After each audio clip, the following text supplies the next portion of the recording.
வெள்ளாட்டுக்கறி சுக்கா வறுவல்னா எங்க தாத்தா சோறு மாதிரி சாப்பிடுவாராம். அதுலயும் வெள்ளாட்டுக்கறிய அல்வா மாதிரி வெட்டி எடுத்து எங்க பாட்டி கைப்பட மசாலா அரைச்சு அந்த மசாலாவோட சேர்த்து வெள்ளாட்டுக்கறிய பஞ்சு பஞ்சா வறுத்து எடுத்த சுக்காவை எங்க தாத்தா விரும்பி சாப்பிடுவாரு.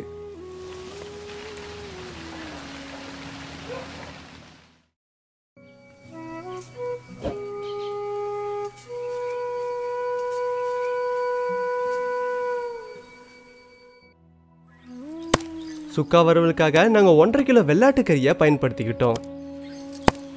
வெள்ளாட்டுக்கறியை சுக்கா வறுவலுக்கு தகுந்த மாதிரி துண்டு துண்டா வெட்டி எடுத்துக்கலாம்.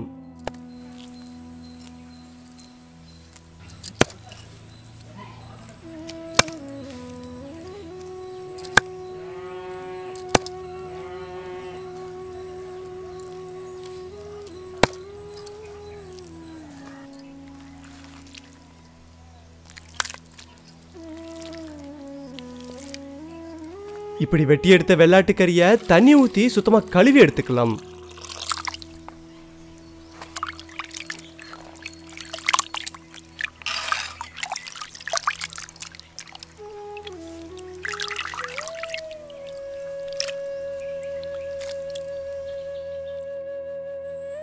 கறி வேக நேரம் எடுத்துக்கும், அதனால கறியை இப்ப வேக வைக்க போறோம்.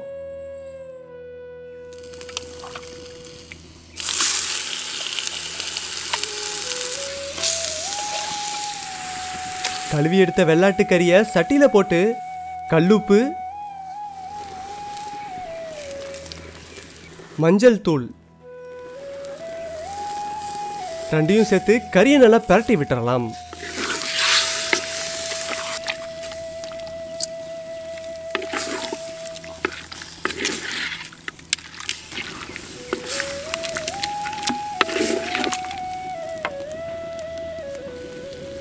இப்ப கறி வேகிறதுக்காக கொஞ்சம் தண்ணி ஊத்தி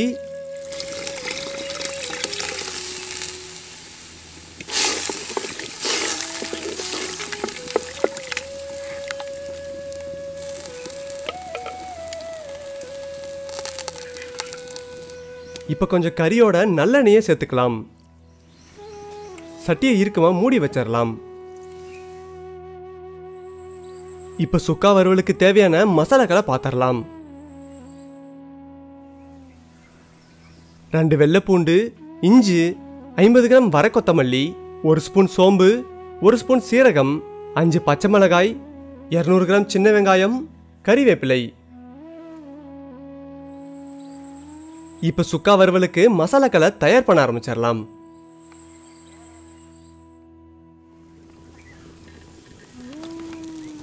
இப்ப சட்டியில கொஞ்சம் எண்ணெய் ஊத்தி வரமிளகாய வறுக்க ஆரம்பிச்சிடலாம்.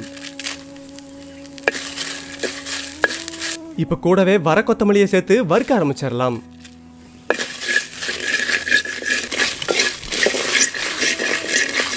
அடுத்து சீரகம்,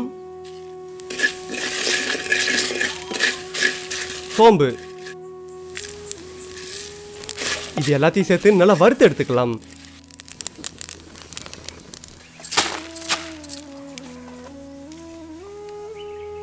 இப்ப பட்டை லவங்கத்தையும் வறுத்து எடுத்துக்கலாம்.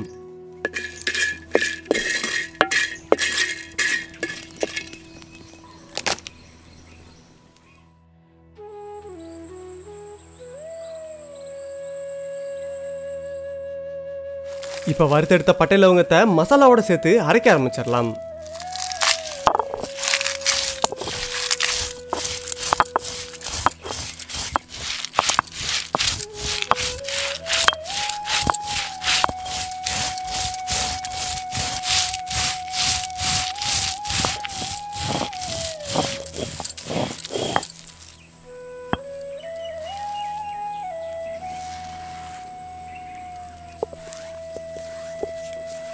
வரமிளகாய் கொத்தமல்லி மசால் இப்ப நல்லா அரைச்சிக்கிட்டாச்சு.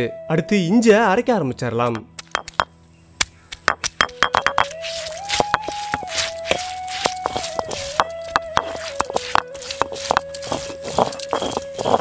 இப்ப இஞ்சி கூடவே வெள்ளை பூண்டையும் சேர்த்து நல்லா அரைச்சு எடுத்துக்கலாம்.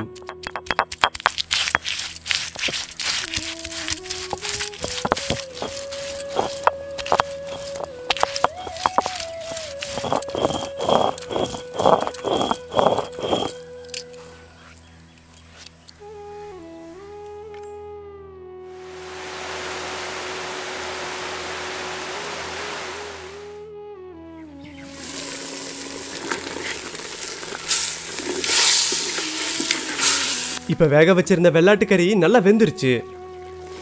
இப்ப சுக்கா கறியை வறுக்க ஆரம்பிச்சிடலாம். சட்டி சூடானதும் கொஞ்சம் நல்லெண்ணெயை சேர்த்துக்கலாம்.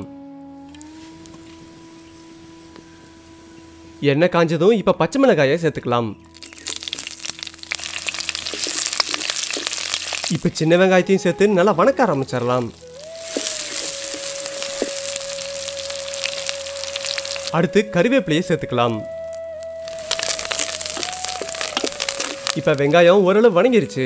அரைச்சு வச்சிருந்த இஞ்சி பூண்டை சேர்த்துக்கலாம். அடுத்து அரைச்சு வச்சிருந்த வரமிளகாய் கொத்தமல்லி மசாலையும் சேர்த்துக்கலாம்.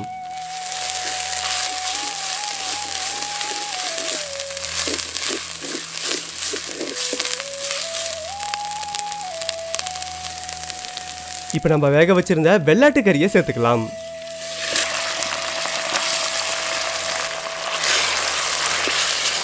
இப்ப வெள்ளாட்டு கறியில இருக்க தண்ணி நல்லா சுண்டுற அளவுக்கு வறுத்து எடுக்கணும்.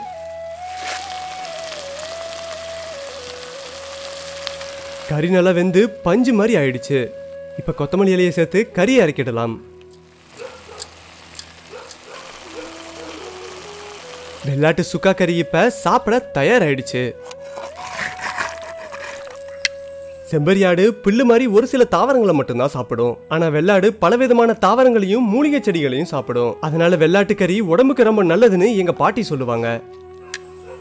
அந்த வெள்ளாட்டு கறியை விரும்பி சாப்பிட்றதால தான் எங்க தாத்தா இன்னமும் வலிமையா விவசாயம் பண்றாரு.